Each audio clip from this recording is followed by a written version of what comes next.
Olá, muito boa noite, bem-vindos ao Conexão Angola, o programa de análise e também debate sobre a atualidade internacional, o programa que já faz parte da sua agenda de sábado à noite aqui na sua TPA. Já sabe, é assim toda a semana, nós trazemos aqui os assuntos que de mais importante marcaram a semana um pouco pelo mundo, e assim é que hoje não será diferente. É habitual nós fazermos uma conexão a vários pontos do mundo para com nossos comentadores e também especialistas analisarmos ao pormenor as matérias que foram alvo de notícia e manchete um pouco por todo o mundo, porque aqui ajudamos-lo a compreender as coisas ao pormenor por formas a que você possa criar também a sua própria opinião sobre os assuntos que dominam o mundo. Assim é que vamos então cumprimentar os nossos convidados desta noite. Estamos conectados ao Canadá, mais propriamente na cidade de Toronto, de onde nos fala o Francisco Pegado. Francisco, muito boa noite e bem-vindo a mais uma conexão. Boa noite, David. Boa noite, Angola. Boa noite, os colegas do painel. Vasco Suamo, fala-nos de Valletta, ilha de Malta, Europa. Boa noite. Boa noite, David. Boa noite, colegas de painel, e boa noite, Angola. E temos também a conexão a partir da Suécia, portanto, mais propriamente em Estocolmo, de onde nos fala Wellington Calazans. Boa noite, Wellington, e bem-vindo a mais uma conexão. Boa noite, David. Boa noite, colegas de painel, e a você assistindo ao Conexão Angola aqui na televisão pública de Angola. Vamos então começar por olhar para os assuntos que foram manchete esta semana e um pouco quase que começando pelo fim, nas breves. Portanto, esta quinta e sexta-feira houve esta Cimeira para a Democracia organizada por Joe Biden. Foram 110 países convidados e já falámos sobre este assunto há 2 semanas, já quando da convocação, justamente pelos protestos da China e da Rússia. Angola foi um dos países convidados. O presidente João Lourenço fez uma comunicação, esteve entre os 17 líderes africanos que falaram nesta Cimeira para a Democracia, e agora o que se espera são ações em função dos resultados desta conversa que levou 2 dias, portanto, quinta e sexta-feira, e começamos pelo Francisco Pegado. Há alguma repercussão exata, algum comentário exaustivo no Canadá sobre esta iniciativa de Joe Biden para promover a democracia no mundo? Sim.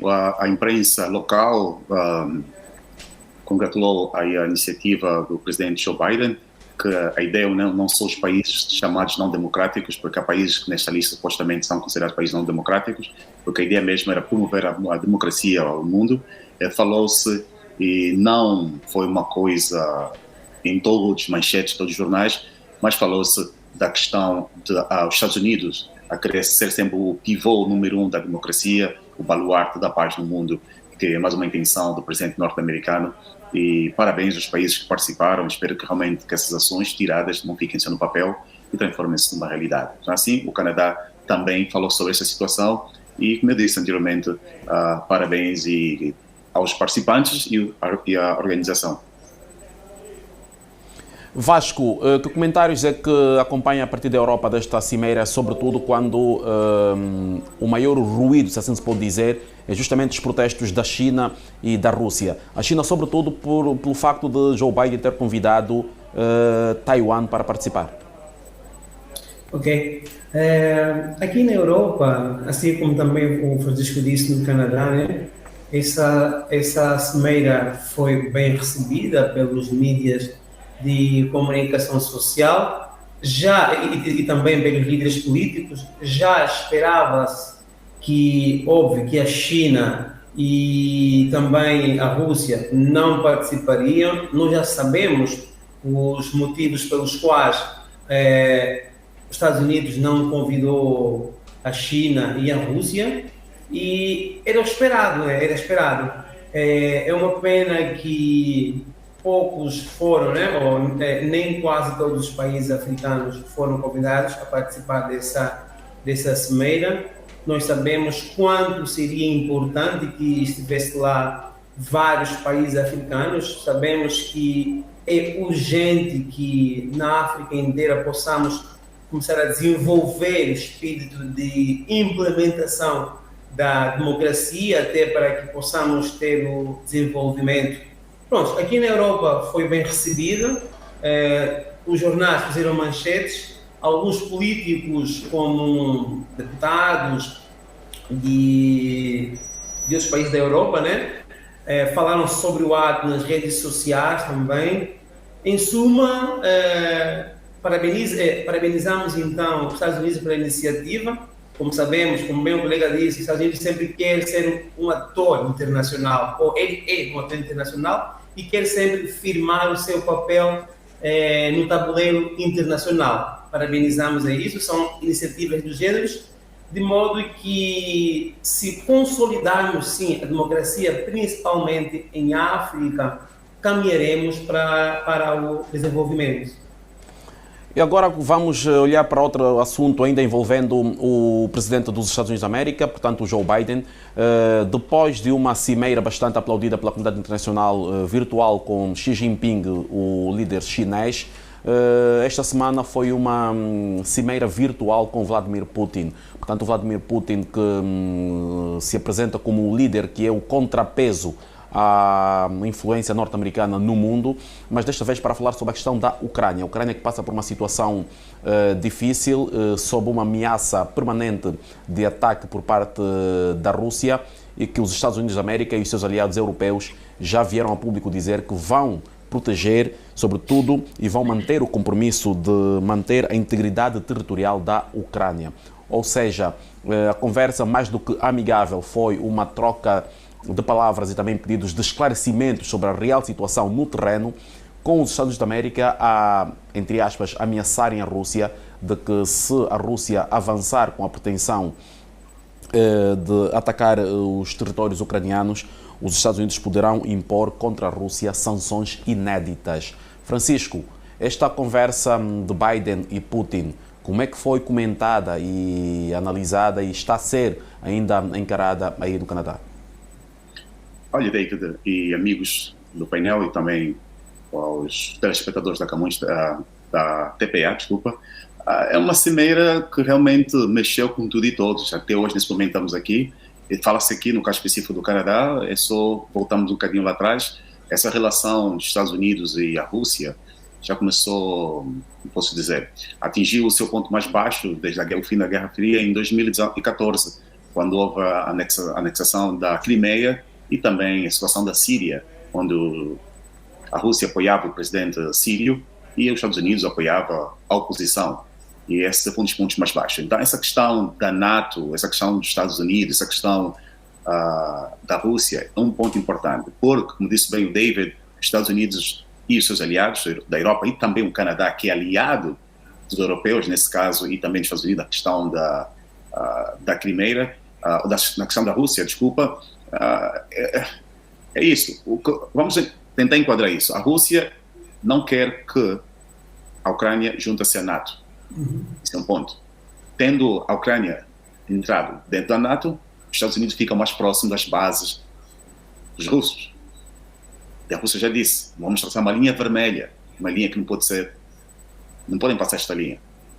Só que a América diz, a Ucrânia tem o pleno direito como Estado de fazer parte de qualquer organização que queira. E tem aquele tratado.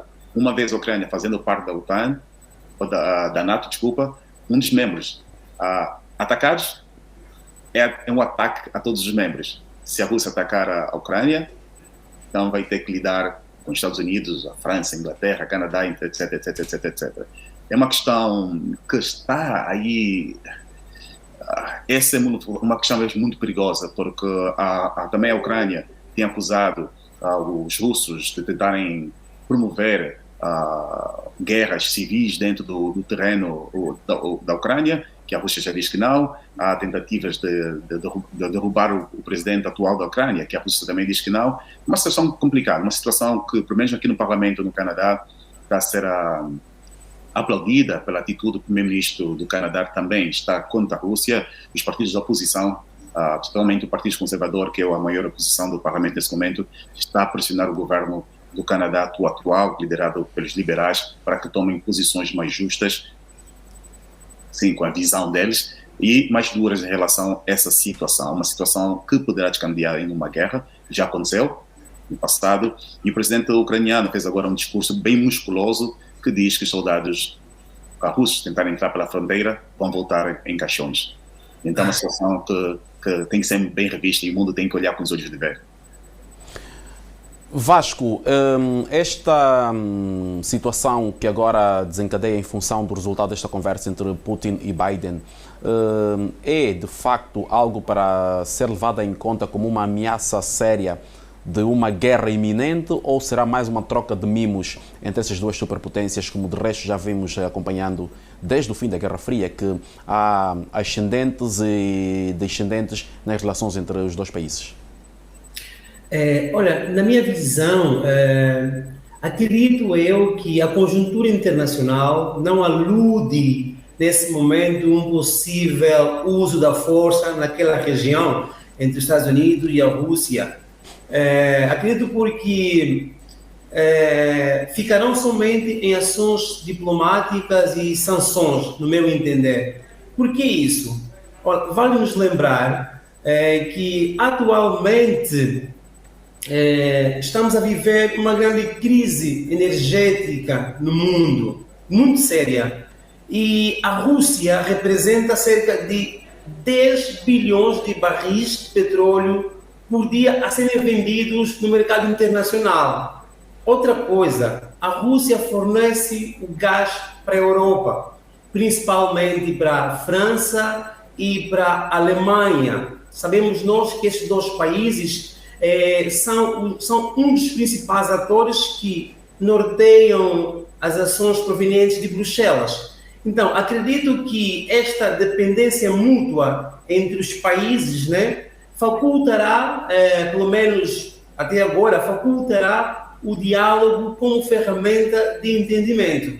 Eu não creio numa possível, num possível uso da força nesse conflito.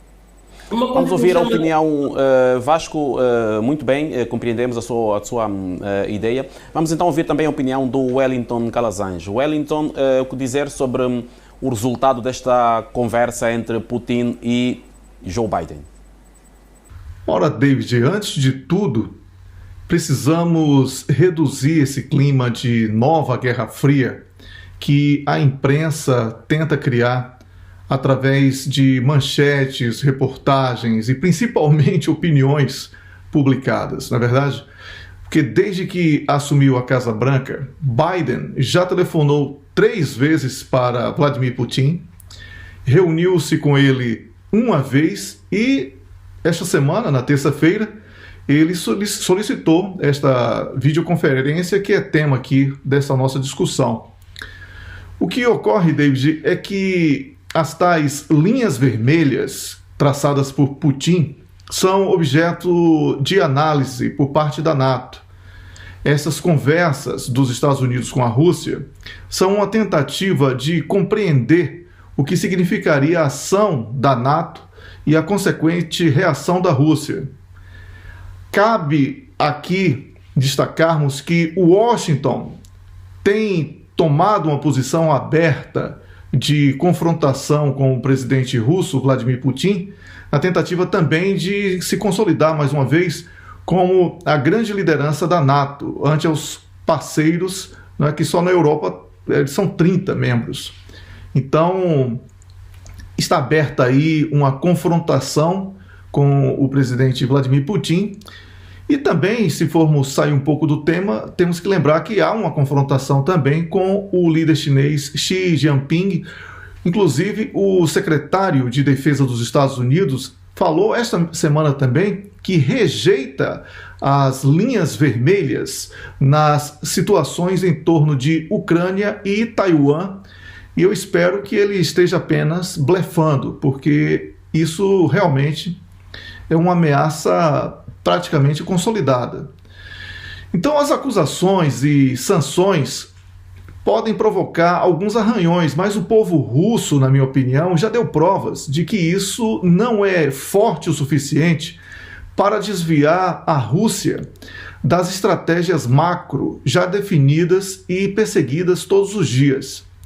No cenário de provocações da NATO através da Ucrânia, devemos tentar responder qual seria a reação dos Estados Unidos se a Rússia enviasse armas para Cuba ou Venezuela, por exemplo. Esta é a premissa para que possamos explicar ao telespectador que esta impossibilidade de diálogo entre Estados Unidos e Rússia se dá exclusivamente porque os interesses de um são conflitantes com os interesses do outro.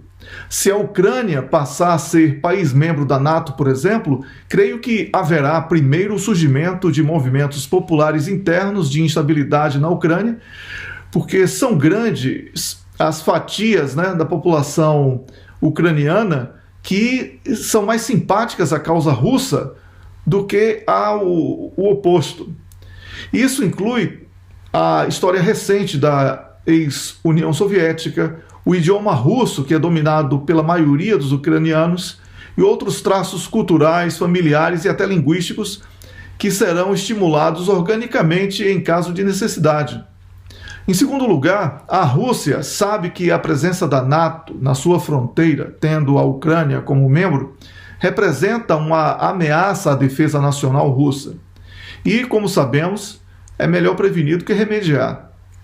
Mesmo que os atuais 30 membros da NATO tenham um pacto de proteção mútua, o chamado princípio da segurança coletiva, sustentado pelo pressuposto de que o ataque a um país membro da NATO é entendido e estendido também como um ataque a todos os seus membros, e que isso possa ser estendido para a Ucrânia, não há hoje um ambiente favorável entre os governantes e os cidadãos desses países para a realização de qualquer tipo de guerra, especialmente agora em tempos de pandemia, onde as economias estão em declínio, as crises migratórias estão estourando e tantos outros desafios, internos e externos, são vistos como mais importantes por todas as pessoas.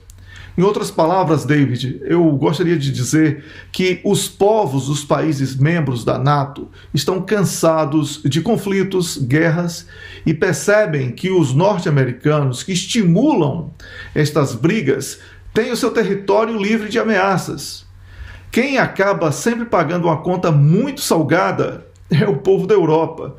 E daí a queda de prestígio, até mesmo dos recentes presidentes dos Estados Unidos, como Trump e o próprio Biden, que agora são vistos pelos europeus como incompatíveis com a importância do cargo que ocupam. Por isso, será necessário muito mais do que os velhos e pouco convincentes argumentos sobre democracia e direitos humanos para que haja adesão popular a um projeto de guerra a partir da Ucrânia contra a Rússia. Principalmente porque o tempo tem revelado que Inglaterra e Estados Unidos não são lá referências tão impolutas assim para que assumam esta postura de paladinos da democracia e dos direitos humanos. Para concluir, afirmo que se a Ucrânia passar a ser membro da NATO, a Rússia vai usar das suas inúmeras habilidades, que vão desde da espionagem ao domínio tecnológico de armas de guerra e também espaciais, para dissuadir todo e qualquer projeto que constitua uma ameaça à soberania russa. Essa é a minha opinião, David. Muito obrigado, Wellington, e vamos continuar consigo. Wellington, foi notícia esta semana a queda de um helicóptero na Índia que levava o chefe de Estado-Maior-General das Forças Armadas daquele país e também outras chefias militares. Morreram no total 13 chefias militares, entre os quais o chefe de Estado-Maior-General, e o presidente do país mandou abrir um inquérito para se apurar o que de facto se terá passado. O facto de o presidente, e no tom em que o fez, ter mandado abrir um inquérito faz perceber que poderão haver outras causas que não um simples acidente? David, eu sou da opinião que o mundo vive hoje uma corrida armamentista e a preparação dos países para uma iminente guerra em diferentes regiões do planeta é cada vez mais plausível. Este acidente que vitimou o chefe do Estado-Maior-General da Índia, também a sua esposa e outros 11 tripulantes após a queda do helicóptero Mi-17V5 no estado de Tamil Nadu, no sul da Índia, não vai ser visto como um acidente qualquer, principalmente porque os recentes movimentos da Índia apontam para uma aproximação militar e econômica com Rússia e China. Vale lembrar que estes três países são os responsáveis pela sobrevivência dos BRICS, que, entre outras coisas, pretende ter moeda própria comum, dependendo cada vez menos do dólar norte-americano. As homenagens e mensagens de diferentes países foram noticiadas em toda a imprensa, não só aqui da Europa, como do mundo todo. O maior comandante militar da Índia era um homem poderoso. O presidente da República ordenou um inquérito para apurar a causa do acidente e o ministro da Defesa da Índia prestou homenagem às vítimas na quinta-feira no parlamento indiano. Então, tudo isso mostra que o poder desse chefe do Estado-Maior da Defesa indiana era evidente, porque quando ele foi nomeado, ele reuniu Exército, a Marinha e a Força Aérea. Então, ele havia servido anteriormente como chefe do exército forte de 1 milhão de soldados indianos. É um exército realmente imponente, vamos chamar assim. O general que faleceu, ele tinha a reputação de um comandante inspirador. E quando eu digo que este acidente não deve ser visto apenas como um acidente qualquer, eu tomo como base a cadeia de interesses em torno do posto de comando de um dos maiores exércitos do mundo. Porque todos militares que estavam ali na mesma linha de patente do falecido comandante estavam querendo ocupar esse posto, né? Então, já aí, internamente, começava uma disputa que tem sido muito noticiada da imprensa da Índia. Né? E essa cobiça também foi alimentada pelos interesses de países que não queriam essa aproximação da Índia com a Rússia e com a China. Né? Então, para não ser leviano, eu não vou citar nenhum país aqui. Mas a demora que houve na reunião do presidente indiano após esse acidente de helicóptero que vitimou o comandante do Estado-Maior-General das Forças Armadas da Índia, foi carregada essa reunião de especulações que beiravam a roteiros de séries que abordam os jogos de poder. No início da semana, David, o presidente indiano, Narendra Modi, ele reuniu com o presidente russo, Vladimir Putin, para discutir as relações de defesa e comércio. Isso foi feito enquanto, ao mesmo tempo, a Índia tenta equilibrar os laços com os Estados Unidos da América, porque o presidente Biden ameaçava, ou ainda ameaça, não se sabe, impor disposições da lei de sanções contra os adversários dos Estados Unidos, contra Nova Delhi, por comprar o sistema de mísseis S-400 dos russos, que sabemos é bastante eficiente. Após o encontro entre Modi e Vladimir Putin, o Ministério das Relações Exteriores da Índia disse que as conversas foram produtivas e que os dois países assinaram múltiplos acordos.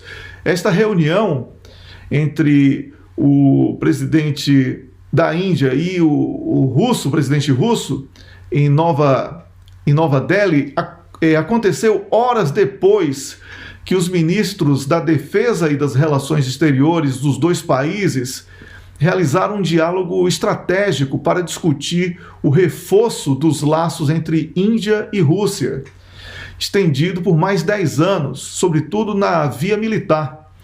Os dois países também assinaram uma série de acordos bilaterais de defesa, incluindo a aquisição pela Índia de mais de 600 mil armas de assalto da Rússia. Tudo isso sem a necessidade de usar o dólar norte-americano como moeda para essa transação, que envolve valores gigantescos. Para concluir, David, eu devo dizer que os dois líderes também discutiram o comando do Afeganistão pelo Talibã no início deste ano, o que levou a uma crise humanitária naquele país. Antes do encontro com Putin, o presidente Modi da Índia, nas observações introdutórias, destacou: nas últimas décadas o mundo testemunhou muitas mudanças fundamentais e surgiram diferentes tipos de equações geopolíticas, mas a amizade da Índia e da Rússia permaneceu constante. Então esse destaque aí é, de certa forma, um recado para todos aqueles que estão trabalhando contra a aproximação entre a Índia e a Rússia e a Índia e a China.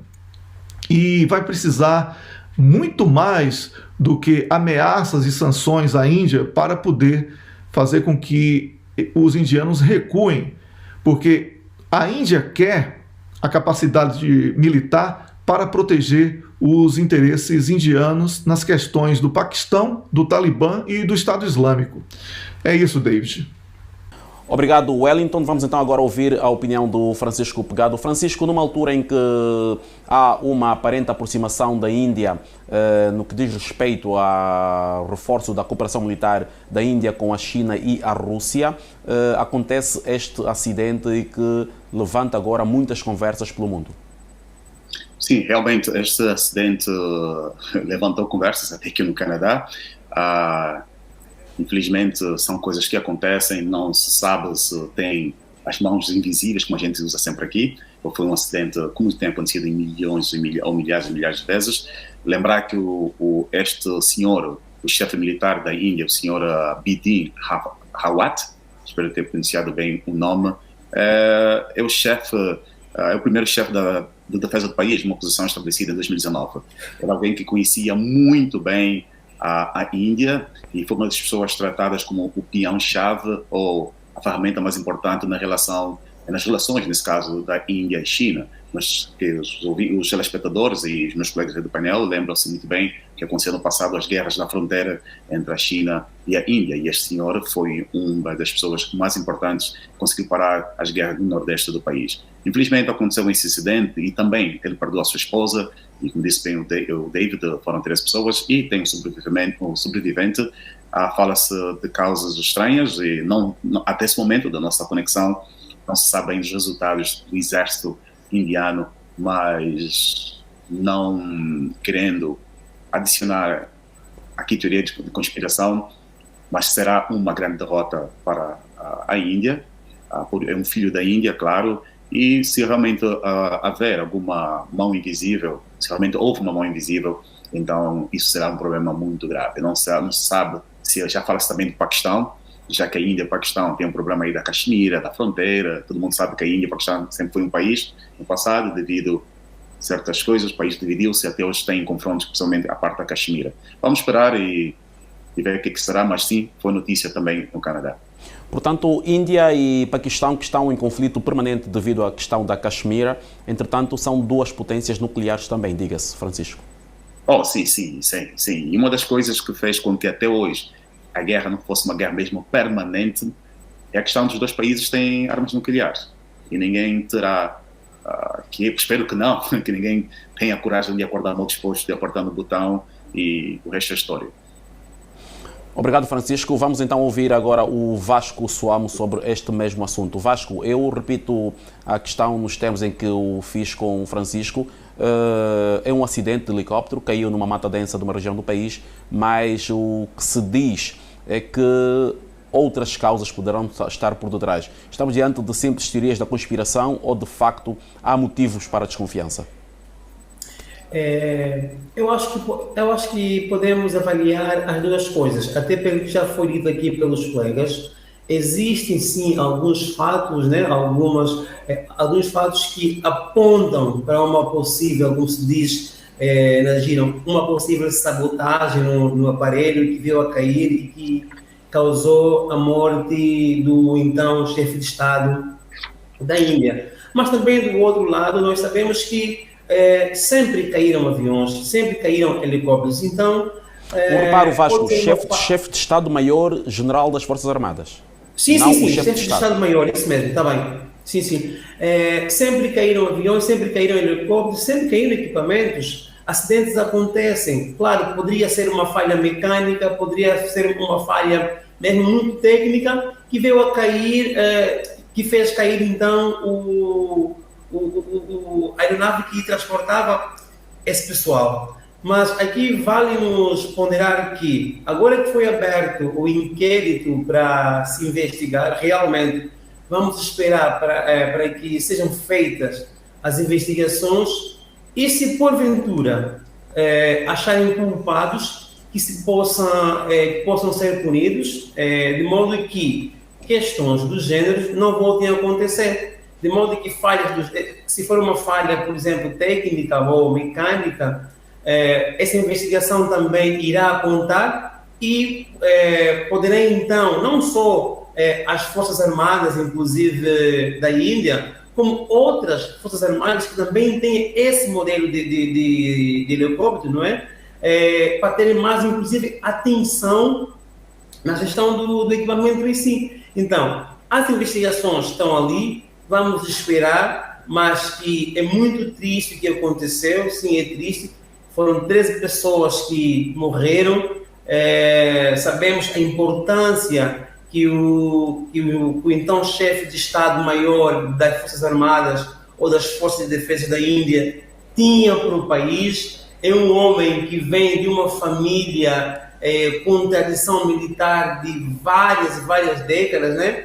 Ele entrou, por exemplo, no Exército em 1978, desempenhou várias funções, era um homem, digamos, muito estratégico para a Índia em si, e pronto, a Índia perde com isso, perde sim, e vamos esperar para que o inquérito aberto possa trazer à luz o que realmente aconteceu, se foi falha técnica ou se as teorias de conspiração que estão a ser levantadas agora estavam certas.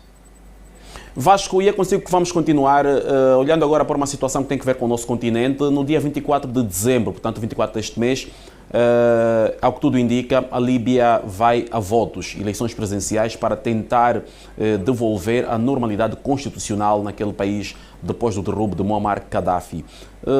Apareceram 99 candidaturas ao cargo de Presidente da República. Inicialmente, os candidatos tidos como mais fortes haviam sido barrados pelo Tribunal Constitucional, mas aqui vamos ater-nos a Saif al-Islam, filho do coronel Muammar Gaddafi, que tinha tido também a sua candidatura barrada, fez um recurso e finalmente está permitido que vai poder concorrer. Que eleições se esperam na Líbia a 24 de dezembro deste ano, sendo que muitos líbios e sobretudo a comunidade internacional pede o adiamento das mesmas. Entretanto, a Comissão de Gestão do país, apoiada pela ONU, diz que é o momento para se realizar as eleições. Realmente, a situação na Líbia é um pouquinho complicada ainda, embora existir, inclusive, o interesse em realizar-se o pleito eleitoral na véspera do Natal, como tu disseste mesmo. Alguns fatos dão-nos a possibilidade de projetar uma certa incerteza desse mesmo ato. Por quê? Sabemos que a Líbia não possui em si uma constituição. Eu acho que é arriscado eleger um presidente que não sabe se terá poder para exercer as suas funções. Vasco, não seria então o momento para se fazer esta eleição primeiro, acabar com esse período de transição e depois o governo eleito, saído das eleições, fazer aprovar uma Constituição? Não, eu acho que poderia-se fazer, pelo menos, para esse momento, deveria-se redigir um texto que seria levado, um referendo, ou então um texto constitucional que serviria de base para organizar as eleições. Sim, isso mesmo. Até para... Porque o que acontece? Nós sabemos que a gestão lá na Líbia, a gestão do país em si, é dividida pelos militares, pelos líderes o país está sectarizado, cada região tem uma direção própria. Isso, uma direção própria. Então, o presidente não se sabe se realmente vai ter poderes para exercer. Em relação ao filho do Gaddafi, prontos, é de salutar, né, que ele voltou para a corrida presidencial. O tribunal em si recebeu o recurso e prontos, ele é cidadão do país, deve concorrer. Mas No meu entender, não necessariamente, David, as eleições colocarão um fim num conflito que a Líbia vive há mais ou menos 10 anos. Como nós sabemos, em África, muitas vezes as eleições têm servido de combustão para a implosão de diversos conflitos.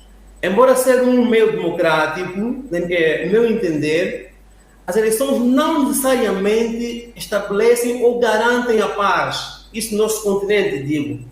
No caso da Líbia, principalmente, se o eleito for alguém que, por exemplo, não interessar para Washington ou então para aquela união que tem a sede em Bruxelas, no meu entender, não acredito que o conflito chegará ao fim, sabes?